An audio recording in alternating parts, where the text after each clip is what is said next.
Has anybody here gone through a school system ever heard this conversation about mental leaching, energy drains, glucose conservation of the brain? Zero.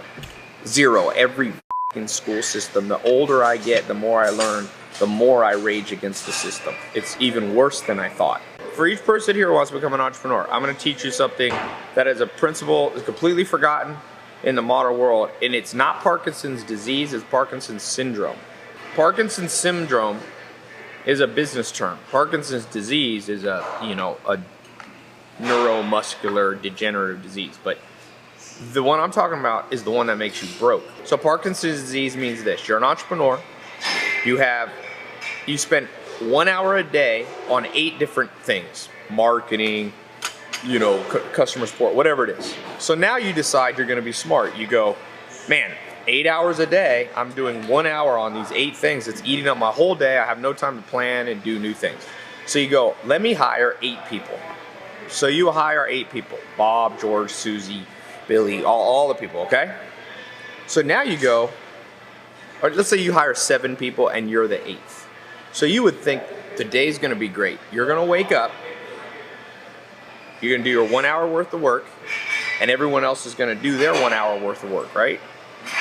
That's not what happens.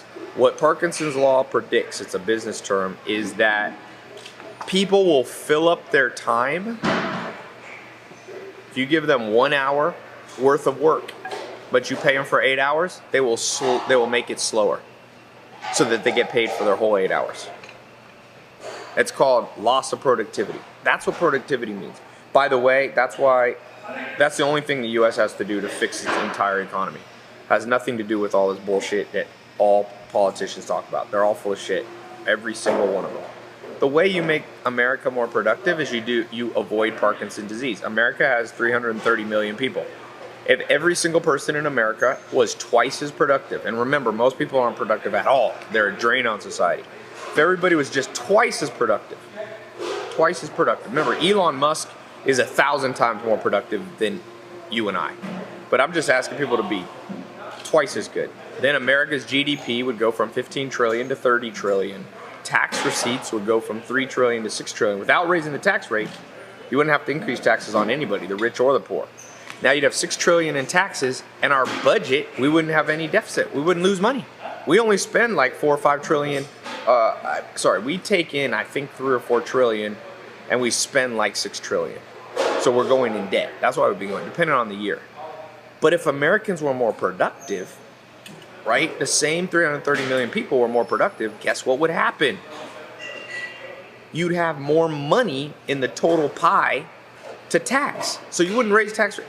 That's why I said GDP would go to 30 trillion instead of 15 trillion. If you take on average, let's say the average tax rate is about 25%, you'd raise 7 trillion and it would pay for everything. New roads, Obamacare, or whatever healthcare, it's all solvable by one thing: become productive, and people ain't fucking productive. So when you hire those 8 people for you, what they'll do is they'll go, well, it's 9 to 5. I really have a 1 hour job, but I'll just slowly space that shit out. Now, they won't even think of it. It's a subconscious thing that goes on in humans' brains. Most people are lazy, promise you. The amount of people that I know that aren't lazy, it's so low, it's beyond low. And here's where people are lazy. They won't think creatively for you, so they work with you. Any problem they encounter is like a brick wall. You're like, hey, can you run down the store and I need a tripod for film equipment. Can you go to Sammy's Camera? That employee will go down. They know they're getting paid. No, go to drive back. Sammy's didn't have a tripod, sorry. Zero creativity. You'll be like, did you go to the other store next door to it? Oh no, you didn't say to do that. You just said to go to Sammy's. Well, you're not a robot. You get the point I was saying. Try Sammy's. If they don't have it, go somewhere else.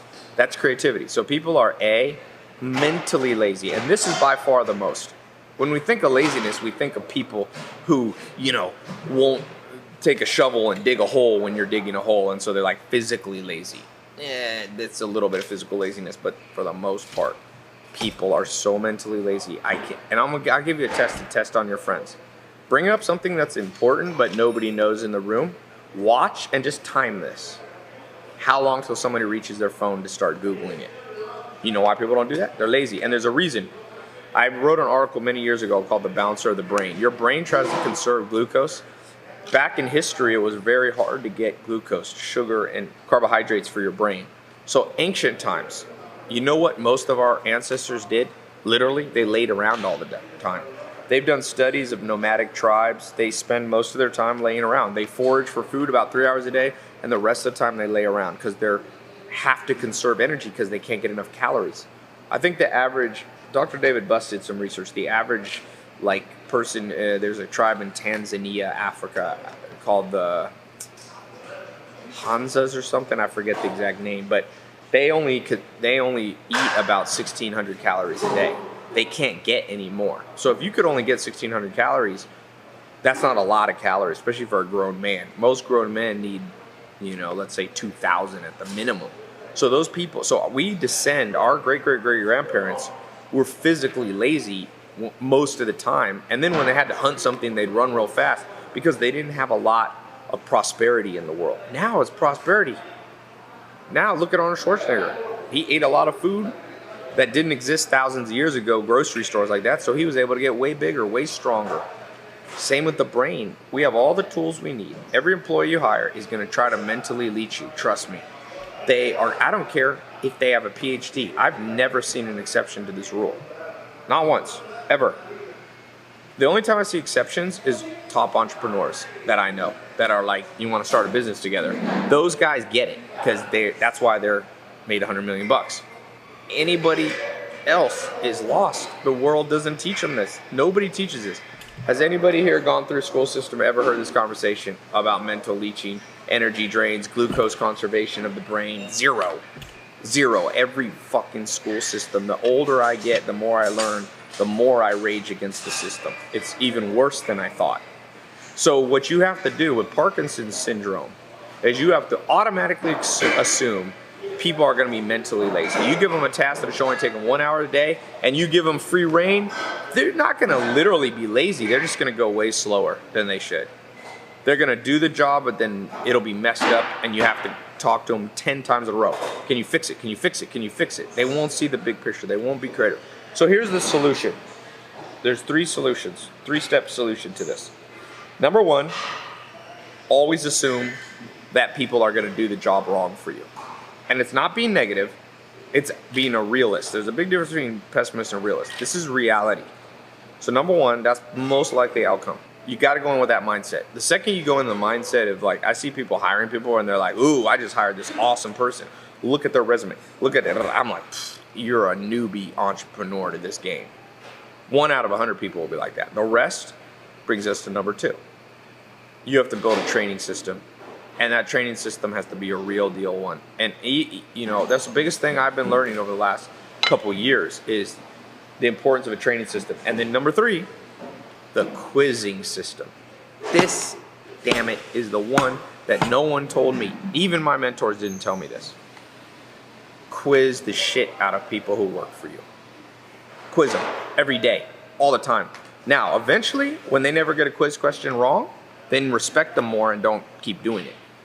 But until they get almost every question right, if you got to do it for a year, do it for a year. So let's say you hire somebody who's going to be your personal assistant. You say, hey, every day I want you to check, I want you to, check my voicemails.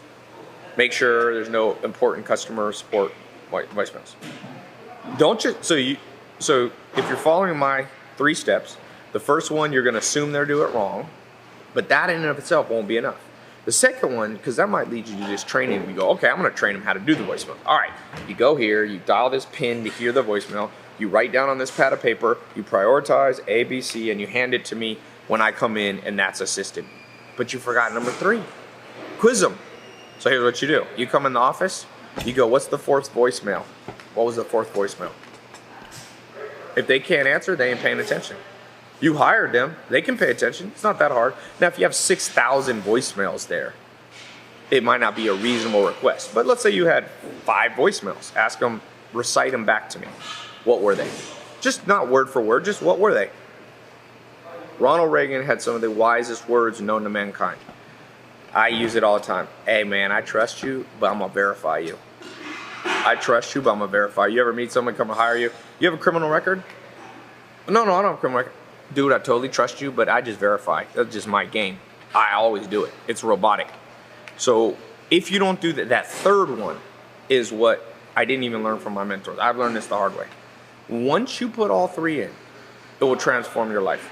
If you do one or two of those, you're gonna have a hard, sad, frustrated life. Trust me, I have been sad and frustrated before. Here's a free piece of advice worth more than anything I've ever put on YouTube if you're gonna build a business. You know, I can't tell you how many people I know got money ripped off from them. Michael Jackson went bankrupt. He let his brother manage his money. You knew Michael Jackson? I knew Michael Jackson. No, I did not know, but I read the story. His brother just accidentally squandered away, what was it, $1 billion he made? $500 million? Kareem Abdul-Jabbar, the basketball player, gave all his money to a financial planner, and he had to come back to play basketball those last years, not because he wanted to play basketball, because he had a fire. His financial planner didn't have insurance on his rare Persian rug collection. He lost tens of millions of dollars. Bad investments. I read a story about, who was it? Recently. Same thing. I'm not condoning people robbing you, but fool me once, shame on me. Fool me twice, fool me once, shame on you. Fool can't get fooled again. That's my George Bush impression. Yeah, fool me. That is a bitch of a one to do while you're doing public speaking, right? No, fool me once, shame on you. Fool me twice, shame on me. But when it comes to money, which is what your business is and your employees are affecting your bottom line financially, it's the same thing. Check up on them. I did an experiment I've done once since I've been an entrepreneur of being super hands off. It's not an experiment I'll do again. It's a failed experiment. You double check. And if you have a huge company, you got 500 people, you probably can't check all the way down, but most good CEOs, they go down there. I forget what CEO it is. Maybe the Google guys, one of them, they go and sit with customer support one day a month.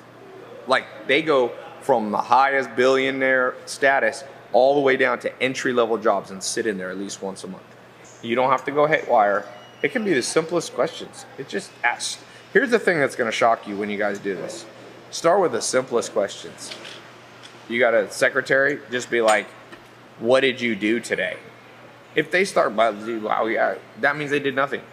Jack Welch, largest CEO of GE, which was the largest company in the world, took it from a small company like $1 billion in revenue to hundreds of billions in revenue. He had a rule. Every year, the bottom 10% was fired, no matter what. You could be doing a good job. If you were in the bottom 10%, you were automatic. It was like robotic. And then if you were the top 10%, you were given a raise, always. And the in between, you got a warning. You better get in the top. So I think I have those percentages right. I think it was 10, 10, and 80% in the middle. But I want to condense that. I want to be like, almost everybody gets a raise. 50% of people get a ton of money, and the other 50% is gone. So the main question, my brother Ben over there, hello Ben, his question was, what's some real practical examples? So assistance is a great one. Here's a thing that you could do with assistants. If they're managing your calendar, let's say it's a personal assistant, just be like, what do I have to do? Let's say it's January 1st. Be like, what's on my calendar? Look at your calendar first so you know the answer. Don't quiz when you don't know the answer. You can look like an idiot. Look on your calendar. January 17th, it says you have lunch with Bob. On January 1st, be like, what do I have January 17th? If they don't know, and they're the one who put it on the calendar, it's a fail. Example of somebody who's managing your social media. I have people do publishing for me. I did this quiz actually today. I said to my staff, I said, because we were going to bring a shirt with me that I remembered I already shot with on, and I have an Instagram picture with me in that shirt 2 weeks ago. So I said to my house staff, have I worn this shirt before? Half of them were like, nope. Half of them were like, yes. I said, this is what you do. You know, you guys wash the clothes, you look. If you don't know, but what it is people are lazy, so they're not observant. It's what most of it comes down to. It's just observe. Perfect example. Here's a perfect example. We were shooting, filming. This happened to me in 10 restaurants in the last year. We were filming. Look, show them how big this whole table is, okay? The dude came with the food in his hand. We were just filming right here. He could have come to anywhere on the table. He comes and comes right in between the camera person and us and's like, whose food is this? I'm like, dude, you don't see the cameras right here, and you don't see that you could have gone to 30? People, sadly, this is why people get stuck at dead-end jobs. They're not observant. That's why in the 67 steps, you got to be aware. So mostly test people's awareness. So that's a good question, but test their awareness. Test around what they're doing. If you have somebody managing your website for you, be like, what was the highest liked blog post I did? If they don't know, be like, why don't you know? That's all you fucking do is look at my website. You'd be like, I'm an entrepreneur. I got to manage the bills, manage your payroll, do marketing, hire new people. You just look at the website. So my basic rule is, if you're specialized and I'm the generalist, you always know more than me. So there's no question I can ask you. The stumpability thing is a big thing. I promise you, top level people, you can't stump. You have anything to say to that, Zach? Let me quiz Zach. What did you just have surgery for, Zach? What's like the most masculine surgery you could have? Mark, what would be the one that represents masculinity the most? No, that's not the implants. You Not, had a penile like the most implant, painful but recovery. yeah, Zach was defending the honor. Yeah, I of saw it. some ladies getting bullied outside of a club. Back and so hip I, replacements. Zach, that's the least. hip replacements. That's kind of an old man thing. I was like, man, oh man, I don't care. You said on the camera the other day what it was last night. Oh, the penis enlargement? Oh yeah, that's surgery. All right, we're gonna cut the video right there.